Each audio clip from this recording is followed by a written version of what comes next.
Preview show முடிச்சுட்டு மறுநாள் பாக்யராஜ் அவர்களுடைய கார் வந்து இவர் வீட்டுக்கு முன்னாடி நிற்குது. பாக்யராஜ் சார் உங்களை கூப்பிடுறாருன்னு சொல்லிட்டு நிறைய விஷயங்களை இவர்கிட்ட சொல்லி கன்வின்ஸ் பண்ணி இவரை கூட்டிகிட்டு போகிறாங்க. இவரும் வேலை இருக்குது அப்படின்னு சொல்லிட்டு அங்கேயே இருந்திருக்காரு. பட் ஆனால் கன்வின்ஸ் பண்ணி இவரை கூட்டிகிட்டு போகிறாங்க. ஸோ அதுக்கப்புறம் பாக்யராஜ் அவர்கள் வந்து நல்லா சொன்னீங்க, நீங்கள் சொன்னது எல்லாமே கரெக்டு தான் அப்படின்ற மாதிரிலாம் நிறைய விஷயங்கள் இவங்களுக்குள்ள உரையாடல் நடந்திருக்கிறதா சொல்லப்படுது. முக்கியமாக அந்த டைமில் வந்து பாக்யராஜ் அவர்கள் எம்ஜிஆருடைய வாரிசு அப்படின்ற பேர் எடுத்த அந்த சமயம் முக்கியமாக ஒரு பீக்கில் இருக்காரு. ஸோ இவருடைய கார் வந்து இவருக்கு வீட்டுக்கு முன்னாடி வந்து இவர் கூட்டிட்டு போய் இவர் பேசுறாரு. நீங்க நிறைய விஷயங்கள் நல்லா கரெக்டா சொன்னீங்க அப்படின்றதும் இவர் பதிவு பண்ணியிருக்காரு நிறைய இடங்கள்ல.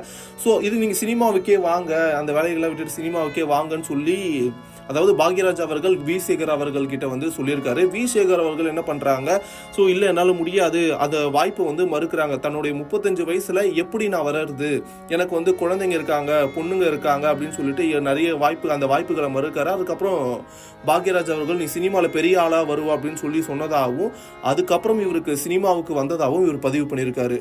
அதுக்கப்புறம் 1987 பாக்யராஜ் எழுதி இயக்கி நடித்த எங்க சின்னராசா படத்துல அசிஸ்டன்ட் டைரக்டரா ஒர்க் பண்ணி 1990 இயக்கிய தன்னுடைய முதல் படமான நீங்களும் ஹீரோ தான் படம் காமெடியில பட்டைய கிளப்பி கவுண்டமணி செந்தில் ஒரு பக்கம் இருந்தாலும் கதைக்களம் மறுபக்கம்னு அந்த படம் பட்டி தொட்டி எல்லாமே வந்து பேசப்பட்டுச்சு. அதே போல வடிவேலையும் விவேக்கையும் ஒரே படத்துல நடிக்க வச்ச பெருமையும் இயக்குனர் வி சேகருக்கு உண்டு. 1990 பாத்தீங்கன்னா குடும்பத்தில் நடக்கும் போராட்டங்கள், சண்டை சச்சரவுகள், காதல் உள்ளிட்ட அனைத்தையும் சேர்த்து குடும்பங்கள் போற்றும் ஒரு படமா எடுத்தாரு. இவரது படங்கள்ல ஆபாசத்திற்கு பெரும்பாலும் இடம் இருக்காது என்பதால மக்கள் கூட்டம் கூட்டமா தியேட்டருக்கு சென்று இந்த படங்களை வந்து கொண்டாடினாங்க. இவர் இதுவரைக்கும் 18 படங்களை இயக்கியிருக்காரு. 1996 பாண்டியராஜ், வடிவேல், சுந்தர்ராஜன், கோவை சரளா போன்ற ஒரு நடிகர்கள் பட்டாளமே வைத்து காலம் மாறி போச்சு அப்படின்ற ஒரு படத்தை இன்றளவும் ரசிகர்கள் கொண்டாடிட்டு தான் வராங்க. அந்த படத்துல வரும் வாடி பொட்ட புள்ள பாட்டு இளைஞர்களால் இன்னைக்கும் வைப் செய்யப்பட்டு தான் வருது. இப்படியான சூழல்ல தான் இவருடைய மரணம் அப்படின்றது நிகழ்ந்திருக்கு. இப்போ நிறைய படங்கள் வந்து குடும்பங்கள் கொண்டாடும் படங்கள் அப்படின்னு சொல்லிட்டு நம்ம நிறைய பார்த்துருப்போம். ஆனா உண்மையாவே குடும்பங்கள் கொண்டாடும் படம் அப்படின்றது இயக்கியிருக்கிறது நிறைய படங்களை இவர் இயக்கியிருக்காரு.